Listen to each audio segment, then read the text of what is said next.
माने कमिशननि रेकमेन्डेशनखौ लानानै गाबोन 6 जनअगस्टआव जुदि सुप्रिम कर्टआव केस होयोबा आरो जायखौ ट्राइबेल कमिशनखौ बेबोथ' असम्भब नङा गाबोन जुदि केस होयोबा अब्ला बे रेकमेन्डेशन हरनायनि सिगाङाव जे गोरोन्थिफोर मावनाय बेखौ मावामोनब्ला हयथ' बे पर्यायसिम सौफैयामोन बै भुलफोरा अलखरफोरा बे पर्यायसिम सौफैयामोन दा बेखायनो आङो नोंथांमोनखौ खावलायदों बाहागो लानो गोनां जायोबा दा दसे उनाव आङो बाहागो लाबावगोन नोंथांमोननिफ्राय जोङो एसे सुंदोब नोंथांमोननिफ्राय जोङो अपिनियन बेखौ जोङो लागोन दिनै दा बेवहायनो नायदो राजनितिखौ खालामनांगौ राजनिति खालामनो जोंहा जेबो बुंनांगौ गैया नाथाय राजनिति खालामनानै जाथि बुथारनायनि राजखान्थि खालामोबा बेखौ जों बेसे सहायगोन रायजो राजाफोरा बेसे सहायगोन एभ्रि स्टेप जों जुदि नायोबा जाथि थैनायनि खामानिखौनो मावबाय थादों दिनै हा हुनि बाथ्राखौ रायलायोबा नोंथांमोना नायदो दहाय हेबेया रिड आउट खालामनानै बुंदों आरटिआइ होनानै जेनाखि मोननाय बिजली सार्कोल 15,000निबो बारा जोंनि एसटी बेलेन ब्लक हाया दिनै एनक्रस खालामजादों थ' बे एनक्रस जानाय बै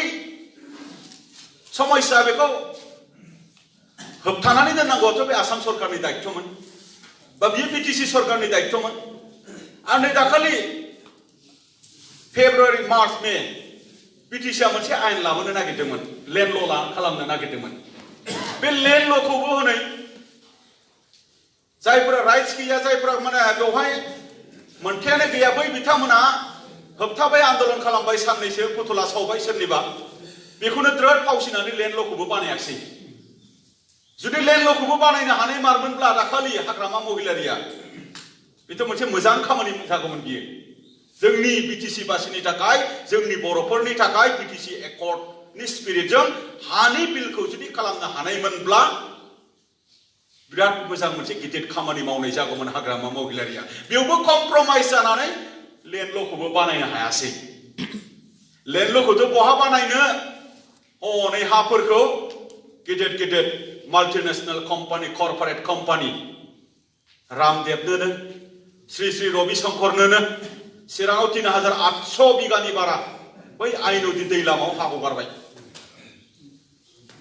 श्री रवि शंकरनो कसुगाव हा हगारबाय 1100 बिगानिबो बारा आलफानो नोङो हा हगारबाय नोङो क'क्राझाराव सोमावसारनाया बर' रायजो राजा नोंथांमोना सोमावसारदोंमोन मुंख्लं जादोंमोन जों बे हानि मोनथाया जोंमोन नाथाय बे हाफोरखौ दिनै सानसे एसे गुबुननो होबाय थायोब्ला मा जागोन दे बियो आरो बावैसो नै दाखालि दिल्लीयाव थांनानै बुंबाय बड'लेण्ड मोननायनि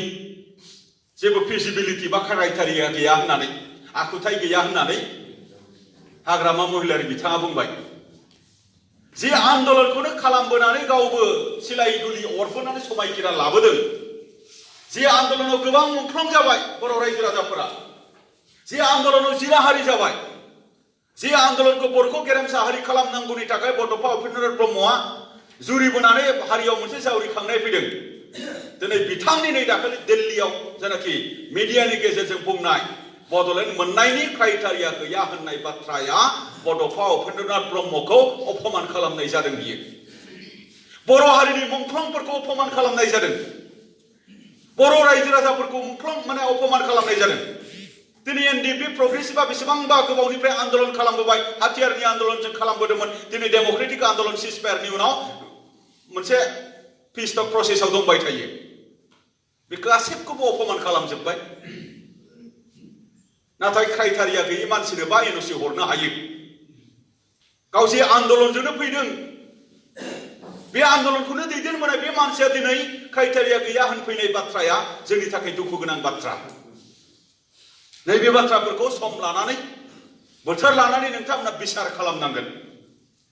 आरो बे पलिटिकेल पावारखौनो जुदि आखायाव लानानै रं डाइरेक्सनजों जुदि जाति फोजोबनायनि खामानि मावबाय थादोंब्ला बे पावारखौ मेन स्ट्रिम जाति दानायनि मोनसे लामायाव लाबोनो हायाबा जातिया खिन्थु धंस जागोन बेखौ नोंथाङाबो बासायनो हानाय नङा जोंबो बासायनो हानाय नङा बेवहाय रावबो आफादा बासायनो हानाय नङा दा बेखिनि बाथ्रा दा बेनो जोङो दिनै बुंदों सोरबाया होबथाग्राया होबथाबाय थागोन सोरबाया क्राइटेरिया दं गैया खोथाखौ बुंबाय थागोन नाथाय जों डिटारमाइन बड'लेण्ड दाबिखौ लानानै दिनै जों सर्ट बांसा लादों रायजो राजाफ्राबो सर्ट बांसा लादों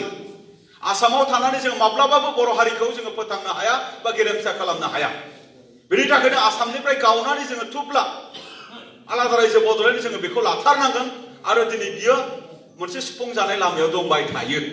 नाथाय दिन थारिखखौ जों मोनाखै दिनै भारत सरकारा होआखै नैबे 20 तारिखनि सिगां आल'सनानि थाखाय इनभाइटेसना फैनांगौ खौरां जों एसे इंगित मोनदोंमोन नाथाय दाबो फैयाखै बेनि थाखायनो नै दहायसो मुभमेन्ट ग्रुपनि मिटिं जादों